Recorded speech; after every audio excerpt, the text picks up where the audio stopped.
Well, hello, hello, hello. I am Pastor Rhonda, and I welcome you to today's show. Um, let's see, we're going to change the picture. Today, I have with me Miss Morgan Heflin. Hi, Morgan. Hi. I'm so glad to be reconnected with you. I know, me Um, too. It's been a while. I am the founder of Celebrate Life Cancer Ministry and your host of Celebrate Life Today, which is will be airing on the Hope Broadcasting Network each Wednesday at 1 o'clock. So I hope you can put that on your schedule and join us. But in the meantime, we have Miss Morgan here today, and she's going to tell us about her story because she has truly gone from a patient to a professional. So, Miss Morgan, why don't you go ahead and tell us all about it? So I was diagnosed with Hodgkin's lymphoma when I was 16, right before my senior year. I had got a new job at Subway, and my grandma had took me to JCPenney's to get new pants. And we had just went shopping for school clothes about 2 weeks prior, and I had dropped about 3 sizes, and my grandma was severely alarmed. And she had asked me, like, how I was feeling, was I tired? And I had a lump in my neck that had grown to about the size of a golf ball. I had noticed it throughout, my junior year, but I was kind of afraid. I didn't know really what it was, so I didn't say anything. So that night, which was actually my brother's 13th birthday, August 16th, we went to Kaiser Cadillac, and Dr. Barrows walked in with his nurse and pretty much diagnosed me without any lab work, any diagnostic testing, nothing like that. And my mom was bothered by it, but his diagnosis was right. My auntie Marty overseed the medical education there at Kaiser, so my treatment was fast tracked. I was diagnosed August 16th. I had my bone marrow aspiration and my port placement on August 24th, and I had my first round of treatment September 11th, 4 days after my 17th birthday. It was quite the experience. I was very angry. It was my senior year. I wasn't going to graduate. I wasn't going to go to prom. So it was really tough for me. So my first day in the clinic, I actually met a little girl. Her name was Jenna, and her mom, Carmen, and she had aplastic anemia. So there's no cure for it. You have to have a bone marrow transplant. And she was just so full of life, like, nothing was really getting her down. And I'll never forget it. Her mom said, go give Morgan a hug. She needs a hug. And she goes, no, mommy, she just got the news. She needs some alone time like I did. And that really put things into perspective for me. I was still upset, but like, this girl was 6 years old. She got pulled from first grade. She couldn't go outside. She couldn't play with her friends. She was essentially living like in a bubble because her counts were so low. She was living on blood transfusions. So our treatment was like, we were together. So I had Hodgkin's lymphoma, which is like the Cadillac of cancers, as they would say. It has a high, um, it has a high survival rate. It has a very good prognosis, but the treatment was very extensive. So I would spend 5 days in the hospital. I would get 5 bags of chemo the first day, 4 bags of chemo the second day, 3, 2, 1, and then I would stay 1 day of observation to make sure that my heart and my lungs were working properly. And then I would go in that Monday for a vincristine push through my port, and that was at the clinic. So I would go home after that. It So was you said what did they put in your port? vincristine. So it's not necessary. It's like an antibiotic chemo. It's like what they give you to kind of like boost up everything that they had given you in the hospital. And then my mom would have to give me Neupogen shots, which is white blood cell, white blood cells. And it's funny because as time has progressed, like, I watched the commercials and stuff, and they have the Neupogen patch that you just put on, and it, like, it's time release. Like, it's been 10, 12 years, and you see how much even medicine has advanced since then.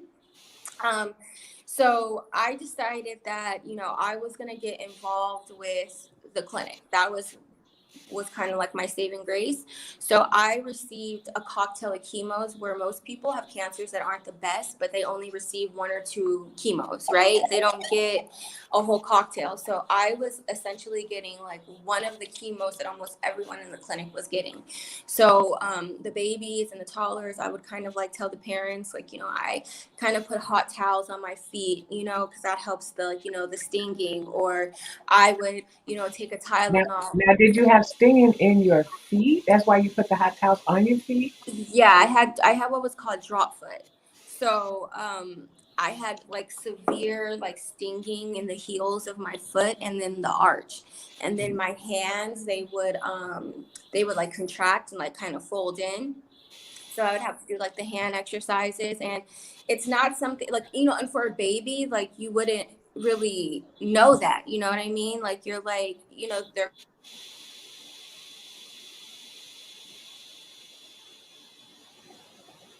I'm like, try to like, push the hands down and, do certain things like exercises with them. And then I would come back to the clinic the next week and they would like have made cookies, or like, they would bring me a gift card or something. They were just so grateful because they were able to provide some comfort. It's such a powerless disease. It's like you don't have any control over it. It's like you either fight or what's the alternative? You know what I mean? So it was really comforting to do that, for the parents, because I know how hard it was for my mom to watch me. She never left my side, at all.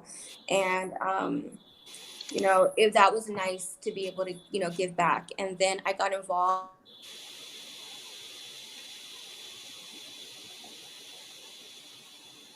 that would come to the hospital. So I got involved So with the you had session. to back up a little bit because we Okay. lost your sound. Okay, I'm You sorry. said you got involved in something? I got involved with the nonprofits that were coming into the clinic. So one was called the Art of Elysium, where artists and musicians and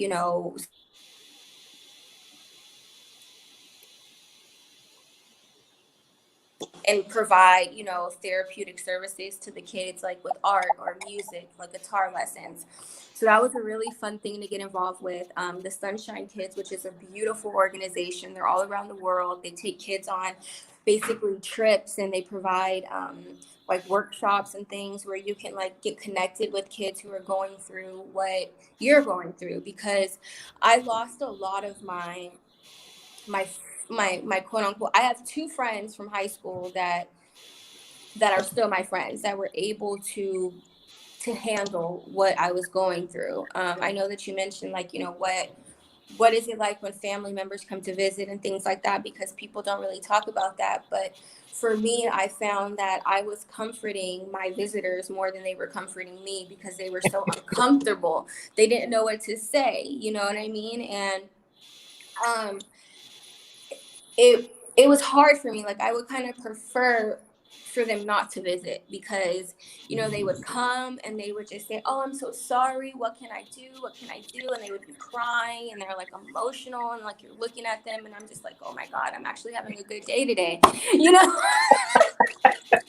like, But can what we should they say? I just think that you should just comfort them. Come in, give them a hug, ask them how they're feeling. um One of the biggest things being 17 and in a hospital room for a majority of that year is that there's no sense of normal. You're hooked up to tubes, and you have stuff coming out of your chest. You have the EKG machine on, doing, checking your heart rate every hour. You have blood pressure cuffs. They're coming in, flushing, and heparin. Your mouth tastes like metal. And it's like, come in, bring fuzzy socks and, like, medicated lotion, to help ease you. Don't come in and be so emotional that the person who is sick is having to comfort you. It defeats the purpose of the visit. You have to make sure that, right? Right? You have to make sure that, like, you are mentally able to go in there and be like a layer of peace, like, of comfort and tranquility. Don't come in and, you know be so hurt. Like if you die, I don't know what I'm gonna do. Like if I die, I'm the one that's living through this. You know what I mean? Like in my mind, I'm fighting to stay alive. So So it's almost as if they switched it from supporting you to you supporting them. And exactly. it's now it's about them. It's no more about you. Exactly. So, you have to make sure that when you go and visit someone who's sick in the hospital, and now with COVID, it's a little bit different. People are going through treatment alone, which is horrific to me. But, just bring a teddy bear, bring some socks, come give a hug. You know what I mean? Give, a word of encouragement and kind of just leave. You know what Yeah, I don't mean? stay. Don't Yeah, don't stay.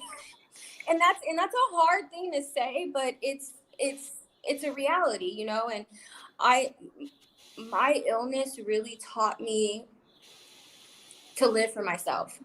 You know what I mean? And to really remember that you have to love yourself and you have to protect yourself, and it's mind over matter. And my doctors were very impressed with how I progressed. I was a rapid responder after 2 weeks, 2 weeks of treatment, 2 rounds of treatment, so that's about 10 days. And we continued because of the standard treatment and care. But a lot of what got me through it and made me okay was my mindset, and staying very positive, and you know giving back. I think that was a big thing. It's like, giving back to my clinic while I was still sick. It gave me a sense of purpose. And my nurses were amazing. They were so selfless, and they always kept a brave face, and they went above and beyond. And that was something that really made me feel good, and it kind of restored my faith in, like, humans, because you're in this place where people know you for 5 minutes, and they literally give you everything, like, all of them, to make you feel better and to get you better. And that was a very beautiful thing to me. And then to see the nonprofits and the organizations that came in that were completely dedicated to trying to give sick kids a normal life. When you are on chemo, your counts are like zero, like, zero. You can't do anything. You can't hang out with people who you normally would hang out with. And then you find this person who comes and creates this whole group where everybody with low blood counts, and they can all hang out together, and they can have fun, and they can do what their friends are doing. And that was a really beautiful thing to me. And that's what made me want to go into nursing, is because I promised God that if he spared my life, I would spend the rest of my life giving back in some type of service. And it wasn't until my last chemo treatment, which was December 6th, that I realized that I wanted to be a nurse. That's what I wanted to do. So I took some time, from December until my 18th birthday, in September. I took some time just healing. My hair was growing back. I took some classes at Trade Tech, and then I had met my son's father, and I got pregnant. And so it was one of those things where it was just kind of like, whoa, like, I'm 18, turning 19. I just beat my cancer. I didn't finish my senior year. What am I going to do? And that is when I found the Urban League. And that is when I met you. I had enrolled in the GED program, and one of the instructors, I think it was Bobby, who was there, he had told me I should talk to you because you had survived breast cancer, and you had a nonprofit. So I remember I reached out to you, and we started talking, and we were able to cultivate some kind of like internship, right? It was something that we were doing, and I was able to get paid for, like, my time. I think it was like 6 weeks or something like that. And we had did a toy drive, and we reached out to the fire department, different entities, to come and donate toys so we could give them Christmas in September, or it was lie. July, Christmas in July. And it was a beautiful, beautiful turnout. We got tons of gifts, which I was so proud of. And we went to the hospital and we gifted the kids. And that was a very, like, big, like, moment in my life. Like, I can never forget that, because it was so nice to be able to do that. After the internship ended, I think I was about like 5 or 6 months pregnant. I finally started telling people I was pregnant, because I was like, oh, I got to get my GED. I got to get a job. I got to get, I got to get an apartment. Because I'm like, oh my God, everyone's, they're going to go crazy. So that ended. We kind of stayed in touch for a little bit after that. We had went to Vegas and we had did some speaking, and then Oh, wow. we flew back, and then we That went. was with Michelle Hanna, huh? But yes, yes. And Evelyn. Evelyn, I still talk to her, and we had did Oh, the talent show.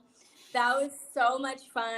That was really a good time. And then we flew in and we got the award. I can't remember the park, but I had got an award. I still have it. It's in my bedroom. It's like a purple award. It's really nice.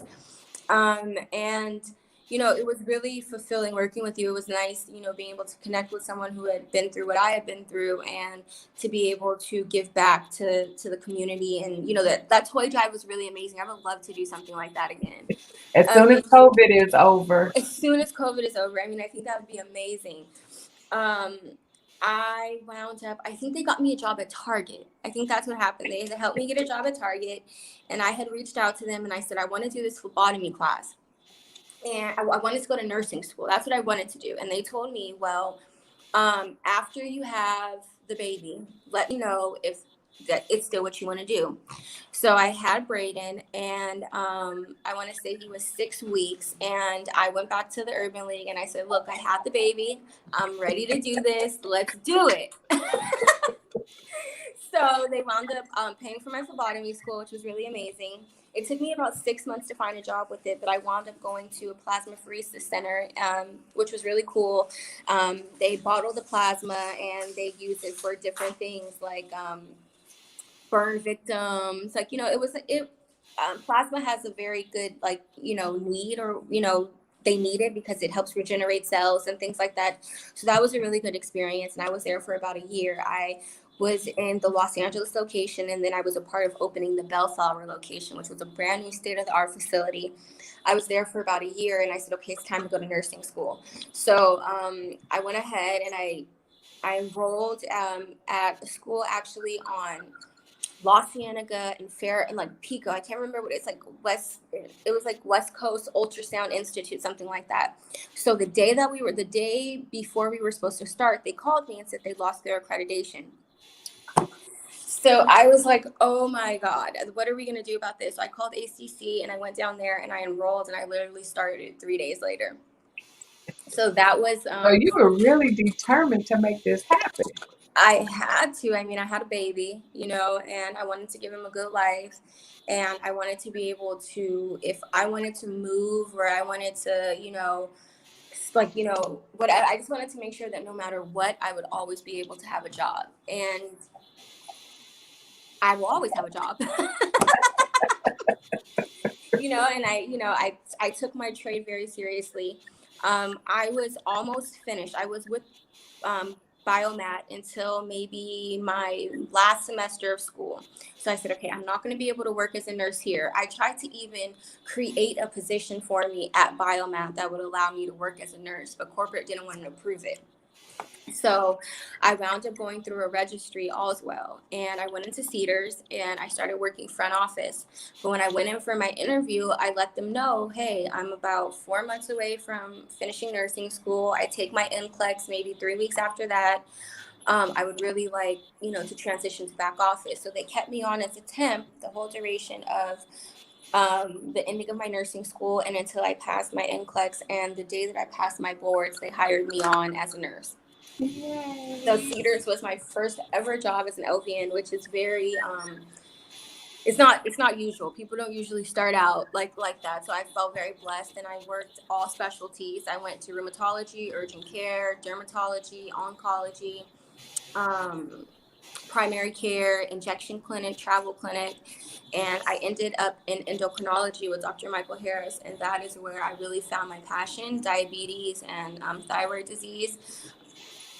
I don't think people know how serious it really is. Like, people say, oh, you have diabetes. Like, oh, that's not cancer. That's not like, like that's not something that people really think is like that big of a deal, but it is. And you don't really realize how many people aren't able to get the medication that they need because of the way that the medical insurance works in the United States. It's horrible. There's people who are literally rationing their insulin, or, not changing their insulin pump sites. You would be surprised. So a pharmacy rep actually noticed how well I was working with the patients and referred me to the top endocrinologist in the country, Dr. Ann Peters at USC. So I wound up interviewing with USC, and I went ahead and I left Cedars, and I went ahead and I went there, and I was there for about 2.5 years. And that's when I did more of administrative nursing, where I did a lot of education, case management, facilitation from patients from the time they leave our clinic until they come back, discharge plans, things like that. So I kind of went into wanting to do like I want to be an entrepreneur. So I decided that I was going to do my certified administrator. So that's basically where you're able to run an assisted living facility. You have the qualifications. So I went through the training for that for an RCFE, which is a residential care facility for the elderly.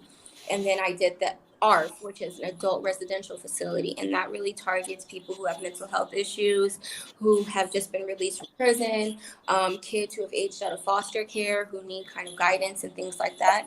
So I had got a position or an opportunity to go in and be a director of staff development at an assisted living country villa. So I went ahead and I took that opportunity, and it taught me a lot because, you need to know how the skilled nursing facilities work, because basically what happens is you get Medicare days. You get 100 days of Medicare when you go into a skilled nursing facility. After you get those 100 days, if you're no longer qualified, you become long term. So you're no longer skilled, which means the facility is losing out on money. So instead of getting $15,000 a month for that patient, you're only getting 7 or 6 or 5. So that's when you step down to an assisted living. So you want to build relationships with different skilled nursings where they're like, hey, I have a really good assisted living that you can go to. And you get that relationship where you're able to build your clientele and kind of like get your foot in a network kind of thing. So I did that. I moved between two centers, which I learned a lot. I mean, I was reporting to public health, I was doing the line listing, hiring, firing. I learned a lot about HR and like workers comp, and just everything that you kind of need to run that kind of facility. I took And you everything I learn could these things as a nurse. as a nurse. As a nurse. So administrative nursing is something that I really like because you're on the back burner. You're basically educating the nurses who are on the floor. You're teaching them how to be a you. So that was really important to me because it's like when you go into these places, these families are entrusting you that you're going to provide good care. So if you have somebody who's on, a G tube and they're NPO and they don't get anything by mouth, your daily care should include, the swabs and, educating your patient on what to do if you're not available at that time, what you can do to comfort yourself. And a lot of DSDs and skilled nursing facilities, they don't take the time to teach their CNAs or educate their LVNs on how to Mm. just have That empathy. personal touch and Exactly. understanding of what the patient is going through. Because every patient Exactly. is not the same, is it? They're not the same. And you don't even have to be the smartest nurse. But if you have, you don't. I'm telling you. I know that it sounds kind of, kind of funny, but it's like you have the smartest nurse, right? She can recite, she can do diversions in her head. She doesn't need a piece of paper. She can listen to lung sound. She can do everything. But you go in there and you make you're so smart. You go in there, but you make that patient feel so small. You make them feel so little, like, they already have lost their ability to do things for themselves, and you don't know what this man used to do. Like, I like to look at my patient's charts, like, what kind of job did they have before they came to this, because you can understand why they might be evil or why they might not be happy, because they have this powerful job and now they're laying in the bed and you have somebody changing their diaper. You know what I mean? That's it's hard on the ego, it's hard on how you feel. So you go in there and you treat them like that. It doesn't matter if you gave them the top knowledge, or you can hear every breath sound, you can you got everything down packed, but when you leave out of there, all you did was make them feel worse than they did when you came in. Then So you that puts a new twist to that bedside manner. exactly people don't have bedside manner. You go in and they think that it's just a job. When we go in, okay, I have to go in, I have to brush their hair, I have to brush their teeth, I have to feed them their food, I have to put their socks on. Okay, done. It's no, hi, Mr. Jones, how are you doing today? How are you feeling? What can I do for you? Because maybe they don't want you to change their socks. Maybe they just want you to go get them Mm. applesauce. Maybe that's enough for them. But you come in and you move like a robot and you lose that personal touch that you have with your patient, because not everybody wants to change their clothes every day. And that's okay. They're not leaving. You come in and you have a, you know what I'm saying? You have a routine for every single person, and every single person might not want that. And that's what I tried to explain to them. I'm like, you walk in, and she came into my office and she was like, I can't work with this patient anymore. And I said, why? And she said, because he doesn't like me. Everything I do for him, it's not what he wants. And I said, well, did you ask him what he wanted? And she said, no. I brought him his food. I opened the tray. I gave it to him. What else am I supposed to do? I said, well, maybe if you just ask him what it is that he needs, you might be more receptive. He might be more receptive of what you're trying to do for him. So, she was like, well, I can't work with him. I said, listen, I want you to try this. I want you to go in there and I want you to ask him, is there anything that I can do for you today that will make your day better? Right? So it was, she waited until the lunch trays got passed. She brought the lunch tray into him and she asked him, I was standing at the door. She goes, hey, this is your lunch tray. So-and-so, is there anything else that I can do for you? Like, do you need anything else to make you more comfortable? And he said, all I've been trying to ask for all day was another pillow. That's all I want is another pillow. Wow. And so she went and got him the pillow, and then I asked her to come back to my office, and I did write her up for it. And I said, you see how simple that was? All he wanted was a pillow. He had his call light on 6 times on your shift, and all he wanted was a pillow. I mean, it's the smallest things that you can do for people that will make them comfortable, And then for me, I'm like, he's 84. If he doesn't want to eat, don't make him eat. You know what I'm saying? Like, you have to develop a relationship with the people that you're treating, because that's how you understand their needs, and that's how you become a better nurse, a better caregiver. It's just common sense, but And that's the same thing people should do when they visit somebody at home. exactly. Ask them what they need. I think one of the struggles that I had when I was in a recuperative state, because I actually have lymphedema. Mm-hmm. Everybody says, don't pick that up. Leave that alone. That's too much for you. When it's too much for me, I'll tell you. Exactly. Exactly. Exactly. When it is too much for me, I promise I will let you know. Everyone thought that because I went to nursing school and it was part-time, but I worked and I went to school 7 days a week for 2 years. And the school counselors were telling me, oh, you're not going to be able to do this. You have a baby, you're working, when are you sleeping? I said, watch this. And I finished.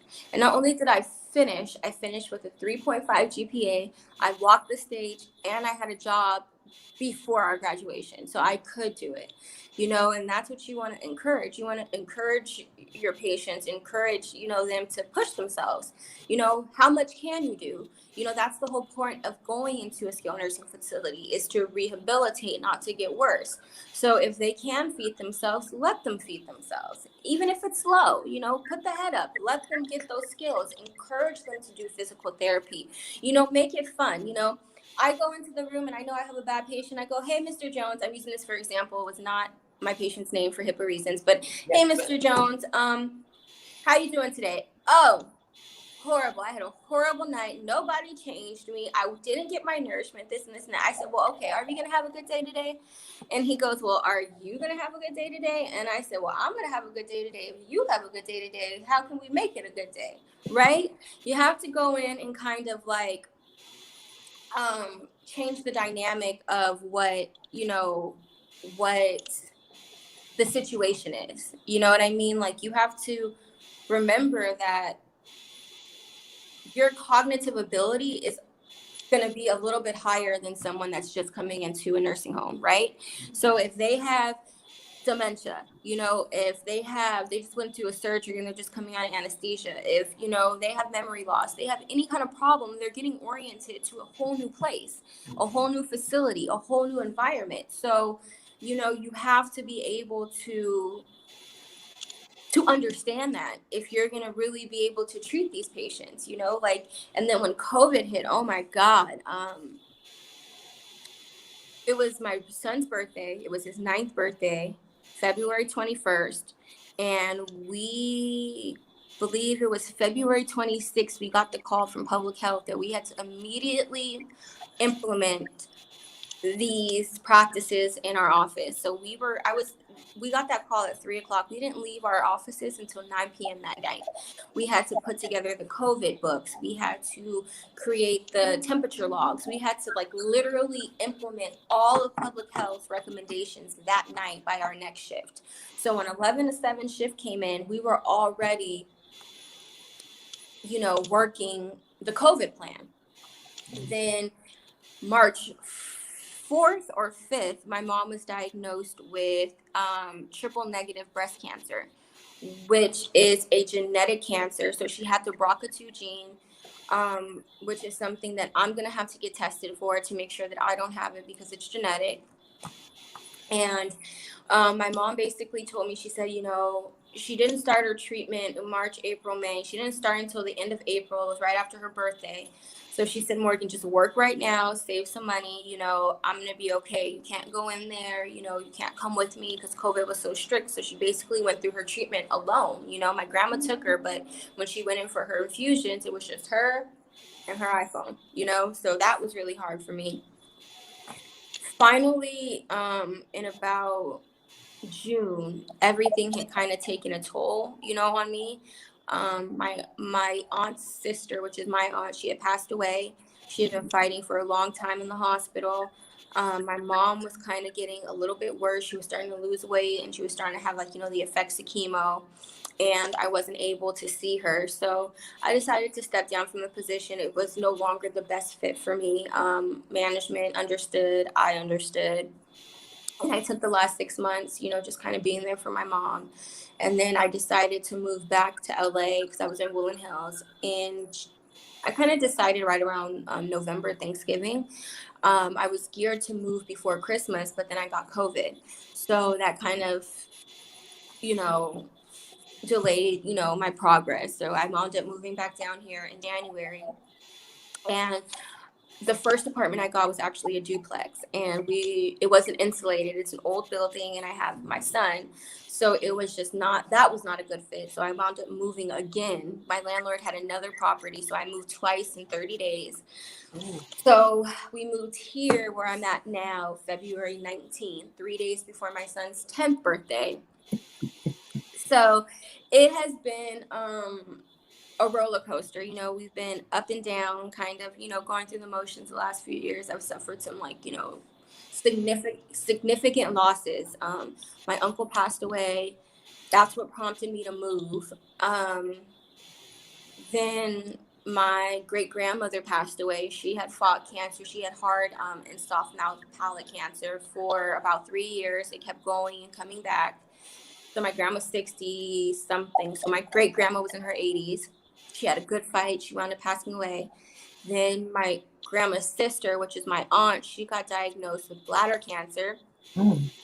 So she fought that. And then my son's father got diagnosed with the same cancer, bladder cancer, about 6 months later. So it has been a roller coaster. And one thing that I say to people is that, you know, you never look like what you've been through. And, you know, you don't. You look at me and you would say, okay, you know, she's a pretty girl. She's a nurse. You know, she has an apartment, a nice car. Her life is good, you know.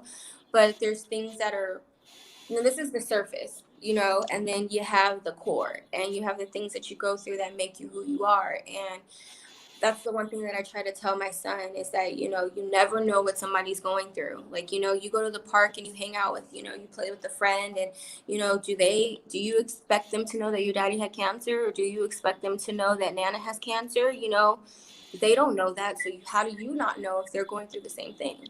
Right. You know, so the one thing that all of this has taught me is that, you have to try to be kind, you know, and you have to set boundaries for yourself and realize, you know, what you're willing to tolerate and what you're not willing to tolerate. Because I feel like one of my weaknesses is that by going through what I've been through, sometimes I allow things that I shouldn't. You know what I mean? Because I'm like, oh, this person has gone through that. Like, I can't imagine, like, what that would have been through.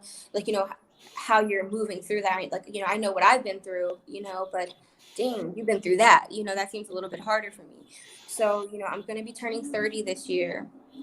And one of my biggest things is just setting healthy boundaries with everyone, my family, my friends, my personal relationships, because, I've been through a lot, and I'm turning 30 and going into my 30s, I just want to learn from everything that I've been through so I can be the best person I can be for, everyone around me, and to continue, following my goals and my dreams. And like, that's what took me into thinking about going into military nursing.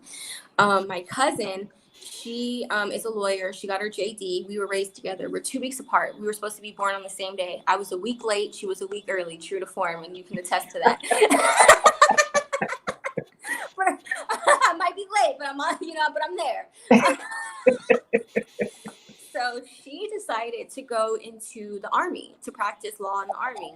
And so I've been talking with her, and just, the benefits and, what you gain from that is amazing. And right now, with everything that we're going through, to be able to go to school for free and to give service to our soldiers and to the families that kind of have, gone through a lot, and, just, been through a lot, and are going to continue to go through a lot, is something that I find very meaningful. So I'm actually going to be meeting with a recruiter this week to go over everything. One of my biggest concerns is the basic training, because I'm not athletic. So I'm going to be talking to him about that. He said that because I'm going in as a professional, so I'm not going to be considered. I'm going to be considered a soldier, but or an officer, but I'm not going to be like the ones that go out to go out to To the war, field. like to the field. So I'll be working, on a station. I have 5 different places to choose from. California being one, Virginia, Texas. There's 2 other ones, I can't think of it, but I'm leaning towards Texas. Texas or Virginia, because those are 2 of the best places to raise kids. So I'm looking into that. I recently just interviewed for a case management position and another director of staff development position, because you got to have a plan A, B, and C. I enrolled in West Coast University. So no matter what, I'm going to pursue my BSN, and I'm going to probably do my nurse practitioner. So my goal is to be done with all of that by the time I'm like 36, which isn't like, an unattainable goal. It's very attainable if I stay on track, if I stay on my 5-year plan. And by going into the service, my education will be free, and my military training will kind of fast track me and put me in advanced placement. So that's kind of what I'm thinking about. I'm young and I have my, like, my whole future, and I kind of just want to get everything, set up. I want to buy a house. They provide the VA loan. I want to start my business. I'm really want to start the adult residential facility, because mental health, as I have family members that suffer from that. And, it took a lot. It took a lot of like advocating to get my brother to the place that he's at right now. It took a lot. It took a lot of fighting. It took a lot of talking to lawyers. It took a lot of talking to the judge. It took a lot of talking to the doctors. I mean, we got his first psychologist fired because they gave him medicine that wasn't right. So that's also one of my big passions, is starting the adult residential facility targeting mental health for boys 18 to 26. That's something that I really, really want to do. And going into the service would allow me the opportunity to, if I wanted to use my VA loan for that, to start, my business, get a house that, fast tracks my business, and the profit from that, I buy my own home, things like that. My dad is very into that. So I have a couple things on the fire right now. I just, my mom being sick really took a lot out of me. And my great grandma dying really took a lot out of me, because like I'm realizing that I'm getting older, and that is the natural selection of life. You don't stay here forever.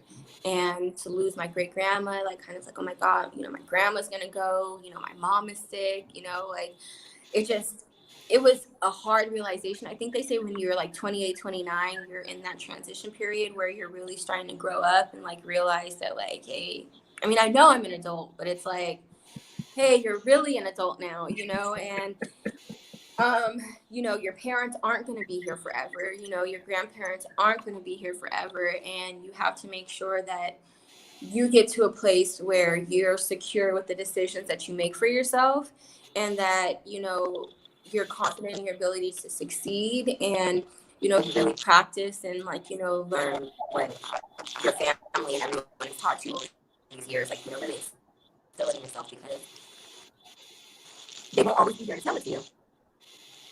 So, you know, that was this year, well, the 2020 was a year for me. It Like, really I don't was. know. Okay, I don't know what's going You're on right. with. I'm not sure what's going on, but I have. Can you still hear me? I can hear you. Okay, so but there's two questions I want to ask. You talked about boundaries. What would that look Mm-hmm. like? What is creating boundaries look like?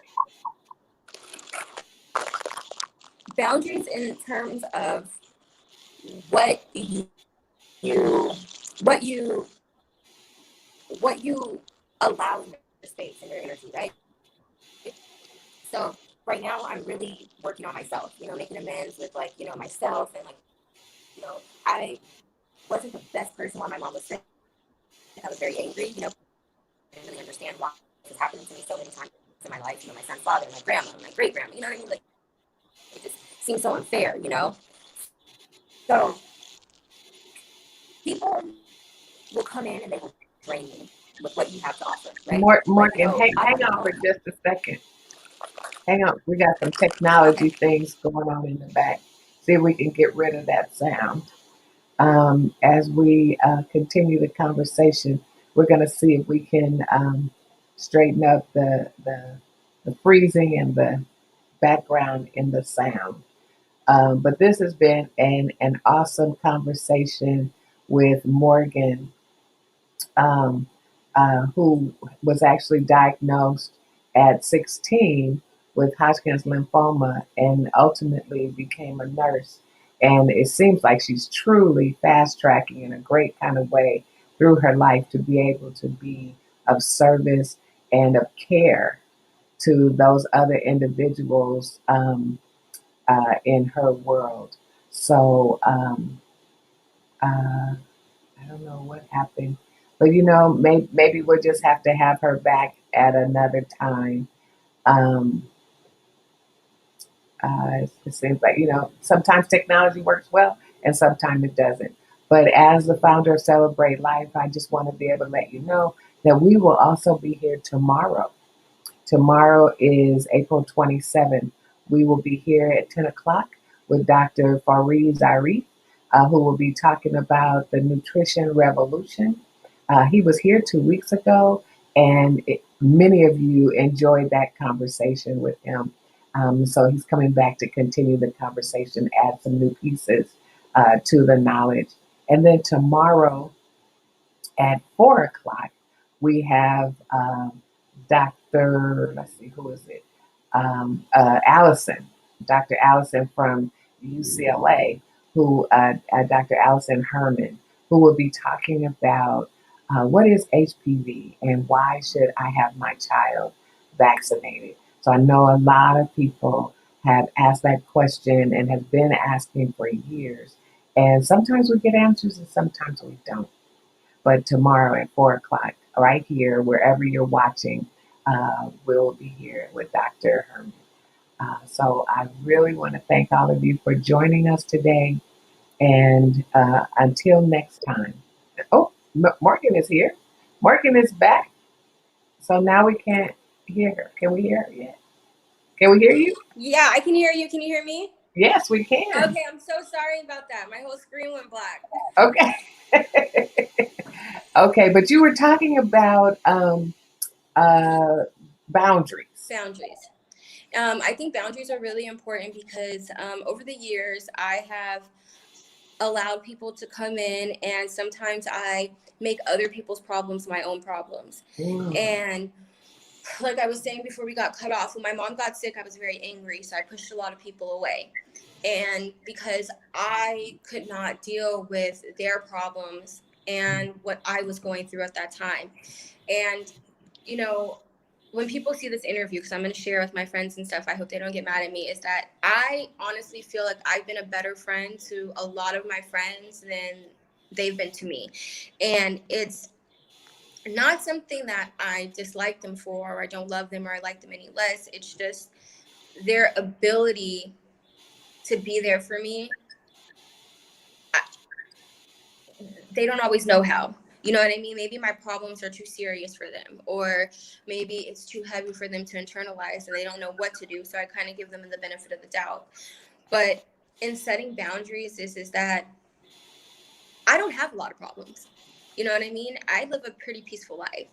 So the problems that I have usually come from allowing other people to come into my energy and into my space and into my world.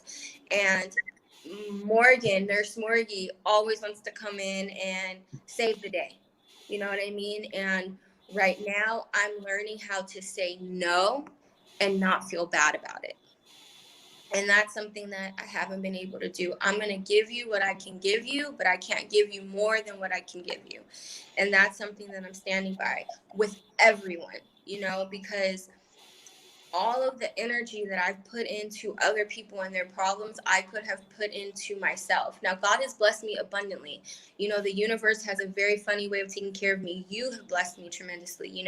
We still have that apartment. My mom still lives there, and that was a blessing. And I feel like the universe kind of has come back around and blessed me through other people for the work that I've done for other people. You get what I mean? But right now, in this place in my life, I have to make sure that I secure my future. So I'm not entertaining it. I love you. I will do what I can do. But right now, I have to focus my energy on making sure my mom gets better, making sure my son gets to fifth grade properly, his education, making sure that my mental health and, my health and, what I need to do are okay. Because if I'm not okay, I can't help anyone else. I absolutely can't. And I've been giving 99% of myself to other people and only keeping 1% for me. And essentially I had a nervous breakdown. You know what I mean? You have to stop, you know, feeling bad But a for. lot of times people, they just don't know how. I think you said it earlier. People know what people know. People have Mm-hmm. their own experiences. And unfortunately, far too often, we think everybody's having the same experience. Uh-huh. But sometimes we do have to share with others where we are in our challenge of the day, Mm-hmm. to be able to say just what you said. This is what I'm going through. This Mm-hmm. has nothing. My stuff right now has Has nothing nothing to do to with do you. with your stuff. And I'm Exactly. sorry if you don't understand, but Understand right now I that. need to take care of me. I Exactly. have to take care of me. Exactly.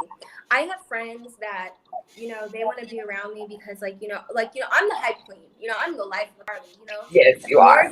Morgan's there, we're gonna have some fun, you know what I mean? And I think that that's what my friends look for with me. Like, they come to me and they want me to pump them up. They want me to tell them how cute they look. Oh, your outfit's so cute. Or, they want me to kind of like make them feel better about themselves, right? But when I'm not feeling too good about myself right now, or I'm going through something, I can't really be that for you. You know what I mean? And I have two really good friends, my friend Laura and my cousin Cece. We just get each other, and I'm so blessed to have that. Like, she'll come to my house and I might be like, in a bad mood or something. I'll start, we're not doing that today. We're not doing that today. You know what I mean? And it's like, you're right. We're not doing this today. You know what I mean? And she's like, come on, get dressed. We're going to go do this. You know what I mean? Like, she encourages me and motivates me, and I have a lot of friends who, and I don't know what it is. You remember Cachet from the Urban League? Remember? So we stayed friends throughout all of these years. She's Braden's godmother. I'm her daughter's godmother, but we've grown apart tremendously. And her lifestyle and my lifestyle, they're so separate. You know, I remember I knew her for very little time and she moved in with me, you know, because she didn't have anywhere to go. See, that's me. That's Morgan, you know. I want to save everyone. I want to save my friends. And, you know, since I've pulled back from that motto or being that person for people, you realize that they weren't really there for you. They were there for what you could do for them. And when you set those boundaries and you say, no, I'm not babysitting, or no, I'm not sending you money, or no, I'm not doing this, or no, I'm not doing that because I don't have it, you realize that that relationship starts to dwindle down. The love is still there. The memories are still there. But what you're expecting of me as a person, I can no longer give you. And that's not good enough for you. So I see that, I accept it, and I love you for who you are. And that is what was very hard for me to come to, even with my son's father. I accept it. You are who you are. I'm not going to allow this. We can do it like that. If you can't talk to me respectfully, we don't have anything to say to each other. You know, like those are the boundaries that I'm setting, because, you know, when you argue with people and you're like, oh, you're stupid, or you start calling them ugly, or you're dumb, or this and this and that, like, you know, I'm using, you know, light words because it's usually a little bit worse than that. You know what I mean? But, you know, it does affect you. You know what I mean? It does affect you, and it makes you feel lousy, and, you know, you have to start fighting to feel good again. Like you go to a place, like, you know, everyone has a chapter of their life that they don't talk about, you know what I mean? And there's always a few people that know about it, right? So, you know, those are usually the people that you argue with and you have those arguments with. And I don't, you know, I've made peace with my past. You know, I made peace with some of the things that I've done. I've made peace with my illness. I made peace with the situation with my child's father. I made peace with my best friends who have completely betrayed me in ways that are remarkably, that's a whole nother conversation. But, you know, I made peace with it, and I forgave for me. And, you know, for a long time, my parents and my aunts and, you know, my mother figures, like, you know, they would tell me, like, you know, Morgan, you got to forgive for you, because you're holding on to it and you're so angry and it's contagious and you bring that energy into you. And since I've just really accepted things for what they are, I don't find the need to I don't want to sleep all day, or, you know, I don't want to, like, not do things. Like, I don't want to not straighten my hair, you know, or not cook. You know, I've let go of that heavy baggage and I put it away because I know that I've been through so much worse than that. You know, like, I fought a childhood cancer. You know, if I can fight that, I could fight anything, you know. And I'm learning that you don't have to fight every battle, and there's a different way to handle things. You know, you absolutely do not have to handle things. And sometimes I think about Jenna and, like, you know, she was 6, but she was so full of life and wisdom, and just, like, you know, you know, she looked up to me, you know, and you know, Carmen, when I talked to her, she goes, you know, you're what, you know, you remind me of what Jenna would have been if she was still alive. And that is what keeps me going, you know, like, that's what makes me feel like, okay, I gotta, you know, everyone slips a little bit, you know, like, you know, but this year of my life and where I've been to, like, you know, I'm really remembering where it started. And that's why it was so ironic that you had reached out to me, because, you know, I had moved back down to LA and I kind of had post-traumatic stress because, you know, all the craziness around here and everything that I had been through, you know, my losses, you know, everything.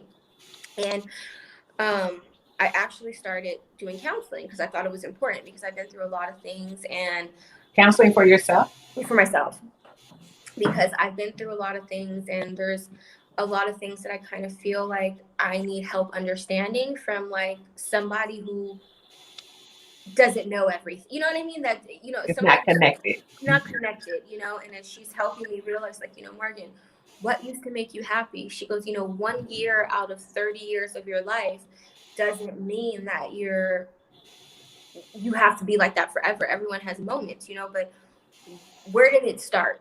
You know, where did it start? Where did your passion start? Where did your happiness start? Where did your motivation start? You have to go back to that place.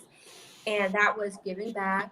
that was going to school, that was working, that was cooking, that was, hanging out with my mom, hanging out with my family, so I have to get back to that point because illness and other factors, mental health, addiction, everything, those things that go on in a family can literally tear everyone apart. Everyone starts fighting with each other and blaming each other and saying, you should have done that, or you should have done that, or you shouldn't have helped him like this. I told you not to do that. I told you not to do that, where everyone becomes so divided. And, I just started saying a prayer and, my therapist told me, like, it's important for you have to forgive your family. You have to move past it, and you have to be the example if they can't be.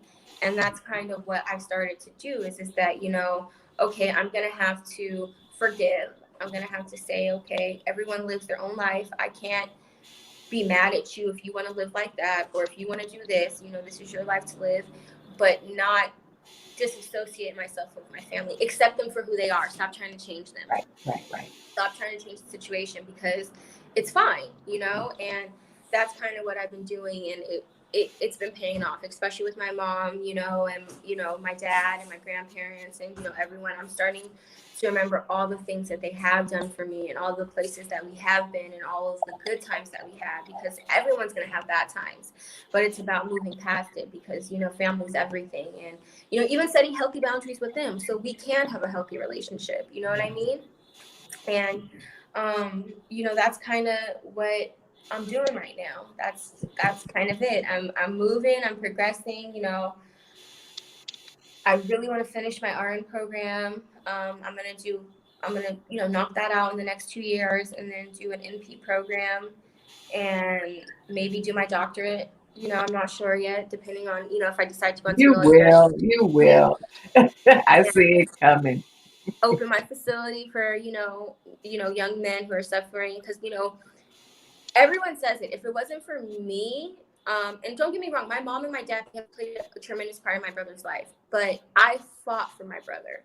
I fought for him, and mental health is real, and people don't understand it. There's a stigma on it, and they think that, hey, that nobody's crazy. And until I got into my own depression recently, with my mom being sick, I realized that it is real. Like, I had to talk myself into getting up and getting dressed. I had to talk myself into like hanging out with my own kid. I had to talk myself into those things. And, you think that when somebody says, oh, they're depressed or they don't want to get out of bed, you're like, get up. Like, you don't understand it. You don't Not that understand, easy. and it's real.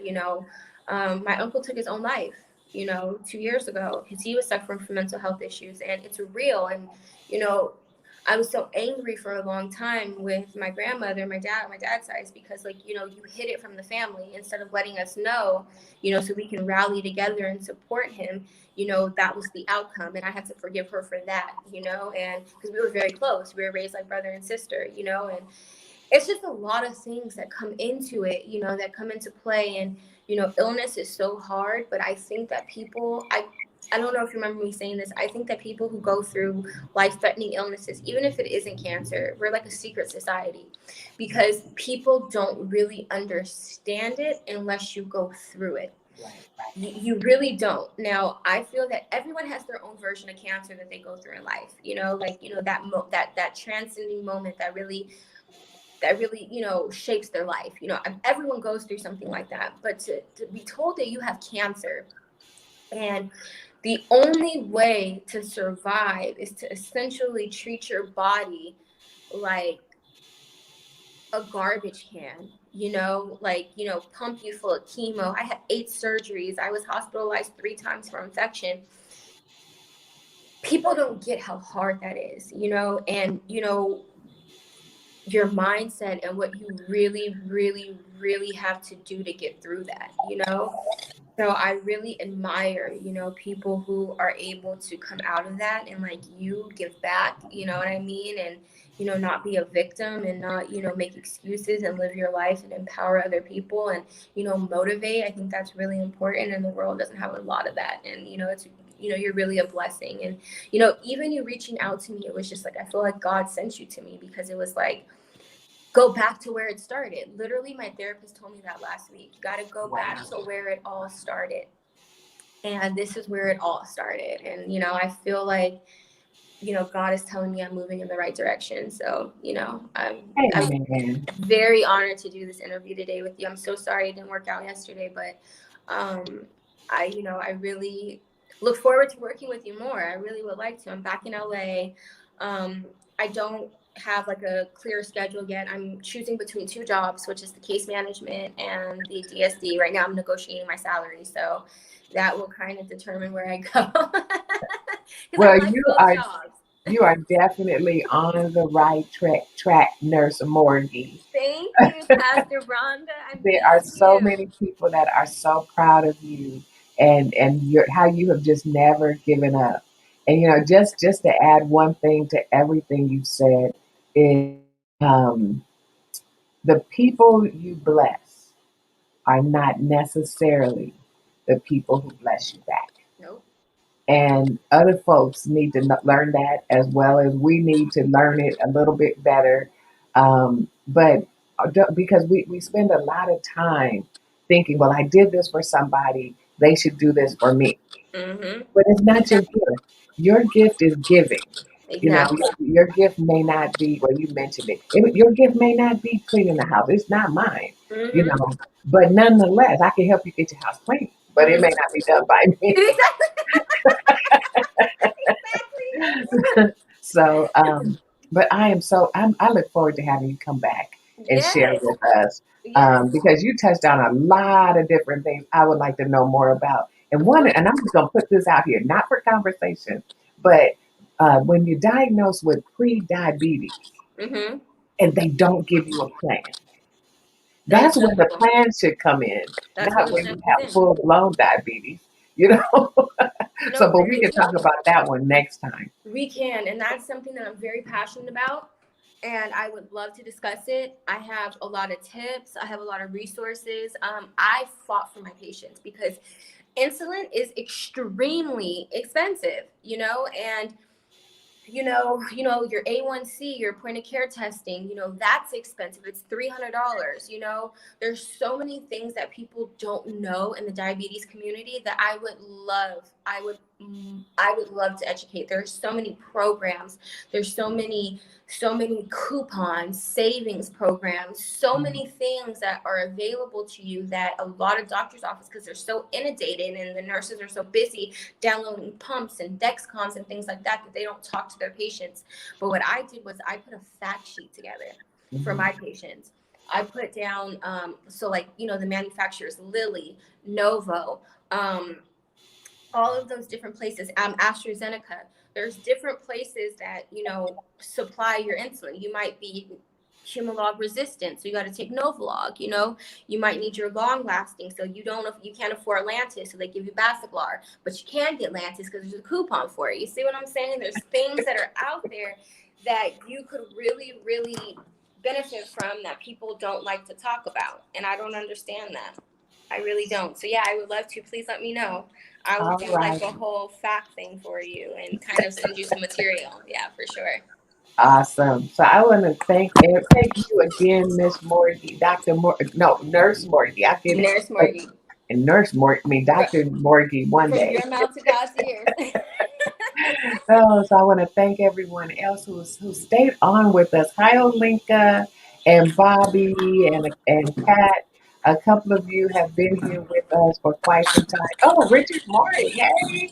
And Taylor Love, thank you for joining in with us. Um, and I really, really appreciate it. And don't forget that you can support Celebrate Life and the Celebrate Life Today with Pastor Rhonda just by going on our website. And if you are a cancer survivor who is in the journey, or if you are aw, if you are a caregiver and you need support, please reach out to Celebrate Life. We are here for you. And until next time, Yes. And I just choose want to say life. one Oh, thing. yes. This is Jenna. This is us when we were in the hospital doing our Oh, treatment together. And I just want to kind of like, dedicate today to her because she was a very big part of my recovery. And yeah, she keeps me going. So I just wanted to, amen. shout her out. Amen. All right. Thanks, Vaughn. See, you have a Thank message you. there. You see that? Oh, thank you guys. I appreciate it. Thank you. Thank you so much. So until next time, Till next time, Miss Rhonda. choose life. All right.